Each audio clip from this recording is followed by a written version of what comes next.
ओम। जो मनुष्य शास्त्र विधि को छोड़कर अपनी इच्छा से मन माना आचरण करता है, इस विषय पर भगवान श्री कृष्ण ने गीता में बड़े ही स्पष्ट शब्दों में कहा है। यह शास्त्र विधिमुत्सृज्य वर्तते कामकारतः न स सिद्धिमवाप्नोति न सुखं न परां गतिम्। तस्मात् शास्त्रं प्रमाणं ते कार्य व्यवस्थितौ ज्ञात्वा शास्त्रविधानोक्तं कर्म करतु मिहार्हसि। जो मनुष्य शास्त्र विधि को छोड़कर अपनी इच्छा से मनमाना आचरण करता है, वह न सिद्धि को, न सुख यानी शांति को, न परम गति को ही प्राप्त होता है। अतः हमारे लिए कर्तव्य और अकर्तव्य की व्यवस्था में शास्त्र ही प्रमाण होते हैं। ऐसा जानकर इस लोक में शास्त्र विधि से नियत कर्तव्य कर्म करने चाहिए, अर्थात शास्त्र विधि के अनुसार ही कर्तव्य यानी कर्म करने चाहिए कि हमारे जीवन में शास्त्र ही प्रमाण हैं जीवन को जीने के लिए। और जो शास्त्र के अनुसार आचरण करते हैं, व्यवहार करते हैं, वे नर होते हैं। और जो अपने मन माना आचरण करते हैं, अपने मना अनुसार आचरण करते हैं, वे वानर होते हैं, यानी वानर होते हैं।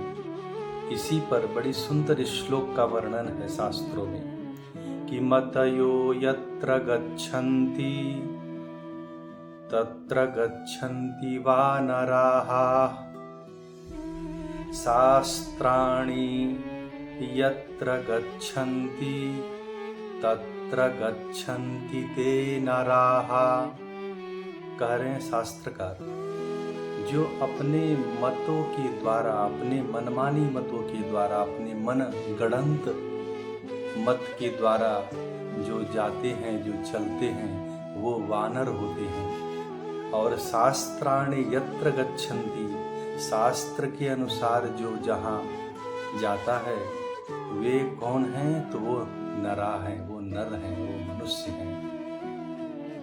गीता में भी भगवान ने बड़ी सुंदर कहा है, प्रवृत्तिम च निवृत्तिम च जनान विदुरासुराः। वर्तमान समय में उचित शिक्षा, संग, वातावरण आदि का अभाव होने से समाज में उच्छृंखलता बहुत बढ़ती जा रही है। शास्त्र के अनुसार क्या करना चाहिए और क्या नहीं करना चाहिए, इसे नई पीढ़ी के लोग जानते भी नहीं हैं और जानना चाहते भी नहीं हैं। परंतु जो शास्त्रीय आचार व्यवहार जानते हैं, वे बताना चाहते हैं, तो उनकी बात न मानकर उनकी हंसी उड़ाते हैं। लोगों की अवहेलना के कारण हमारे अनेक धर्म ग्रंथ लुप्त होते जा रहे हैं। जो ग्रंथ उपलब्ध हैं वर्तमान समय में उनको पढ़ने वाले भी बहुत कम हैं, पढ़ने की रुचि भी नहीं है और पढ़ने का समय भी नहीं है। शास्त्रों को जानने वाले, बताने वाले और तदनुसार आचरण करने वाले सत्पुरुष दुर्लभ से हो गए हैं। ऐसी परिस्थिति में आवश्यक समझा गया कि वीडियो के माध्यम से, चलचित्र के माध्यम से अपने सनातन धर्मानुलंबी और जिज्ञासु बंधुओं को शास्त्र में आया आचार और व्यवहार से संबंधी आवश्यक बातों की जानकारी प्राप्त कराया जाए। इसी दिशा में यह एक छोटा सा मेरा प्रयत्न है। ओम धन्यवाद।